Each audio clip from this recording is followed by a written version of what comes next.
Assalamualaikum warahmatullahi wabarakatuh. Sebenarnya perkenalkan nama aku Dimas Muhammad Alasik dengan NIM B1B12 2023.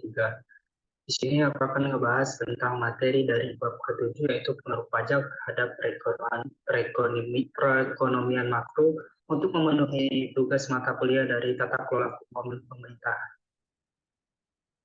Untuk yang ya untuk yang pertama itu di materi kali ini akan terfokus membahas tentang ekonomi makro, kemudian pengaruh pajak terhadap produksi total, dan pengaruh pajak terhadap komposisi produksi.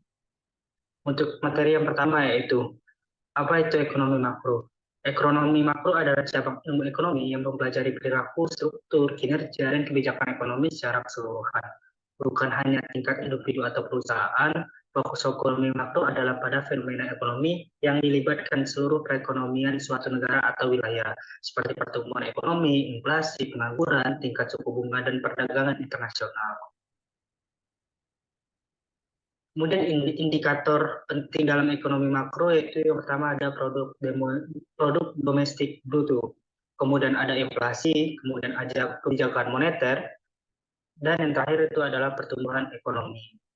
Kemudian apa sih tujuan dari ekonomi makro? Nah, tujuan dari ekonomi makro itu adalah memahami dan menganalisis perilaku ekonomi secara keseluruhan dalam skala nasional atau regional. Fokus utamanya adalah mencapai pertumbuhan ekonomi yang berkelanjutan, mengendalikan inflasi, mengurangi tingkat pengangguran, dan mencapai stabilitas ekonomi. Dalam upaya mencapai tujuan ini, ekonomi makro juga berusaha memahami dan meramalkan fenomena ekonomi yang lebih besar seperti fluktuasi siklus ekonomi, masalah perdagangan internasional, neraca pembayaran, dan dampak kebijakan pemerintahan terhadap perekonomian secara keseluruhan.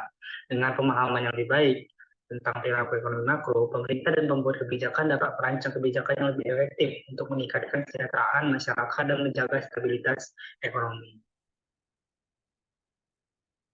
Kemudian ada pengaruh pajak terhadap komposisi produksi, di mana pajak ini memiliki pengaruh yang signifikan terhadap komposisi produksi dalam suatu perekonomian. Pengaruh ini juga bisa mengubah sejauh mana sumber daya dan tenaga kerja dialokasikan sebagai sektor ekonomi. Pajak rendah atau insentif pajak pada sektor tertentu dapat merangsang pertumbuhan produksi dalam sektor tersebut. Sementara pajak tinggi dapat menghambat pertumbuhan ekonomi yang sama. Pajak juga dapat memberikan preferensi pada sektor-sektor khusus seperti energi terbaru, kemudian ada penelitian dan pengembangan, yang ada gilirannya ada mempengaruhi komposisi produksi. Selain itu, pajak konsumsi dan perdagangan internasional juga memainkan peran penting. Pajak penjualan tinggi pada produk tertentu dapat mengurangi permintaan konsumen, mengubah preferensi konsumen, dan mengaruhi jenis produk yang diproduksi. Tarif impor atau pajak ekspor bisa mengubah perdagangan internasional dan mempengaruhi komposisi produksi negara tersebut. Terakhir, pajak lingkungan juga mempengaruhi komposisi produksi dengan menghukum sektor yang mencemari lingkungan dan mendorong perubahan menuju produksi yang lebih berkelanjutan. Dengan perancangan kebijakan-kebijakan yang bijaksana, pemerintah dapat mempengaruhi arah produksi, ekonomi, dan mencapai tujuan-tujuan ekonomi dan lingkungan yang diinginkan. Kemudian itu ada pengaruh pajak terhadap distribusi pendapat, yang mana pajak juga memiliki dampak signifikan pada distribusi pendapat. Jenis pajak seperti apa, progresif dan regresif, serta program transfer dan subsidi mempengaruhi sejauh mana pendapatan distribusi di masyarakat. Pajak progresif juga cenderung mengurangi kesejahteraan dengan membebankan lebih berat pada mereka yang pendapatannya lebih tinggi. Sementara pajak regresif bisa memperburuk kesejahteraan. Program transfer dan subsidi membantu meratakan distribusi pendapatan, sedangkan pajak kapital juga berperan dalam mengubahnya. Perancangan kebijakan pajak harus mempertimbangkan dampak terhadap kesejahteraan dan tujuan sosial dan ekonomi. Kemudian ada pengaruh pajak terhadap keinginan untuk bekerja, di mana pajak ini memiliki dampak yang signifikan juga pada keinginan individu untuk bekerja. Tingkat pajak yang tinggi, terutama pada sistem pajak progresif, cenderung mengurangi insentif individu untuk bekerja lebih keras dan mencari pendapatan tambahan, karena sebagian besar pendapatan tambahan akan dikenakan pajak lebih berat.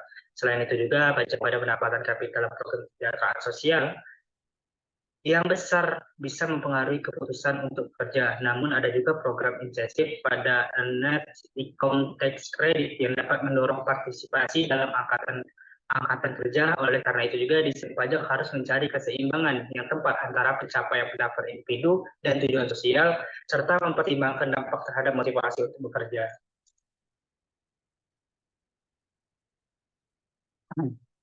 Nah, mungkin sekian presentasi saya tentang materi pengaruh pajak terhadap perekonomian makro. Mungkin lebih kurangnya saya mohon maaf. Akhir kata, wabillahi taufiq wal hidayah. Wassalamualaikum warahmatullahi wabarakatuh.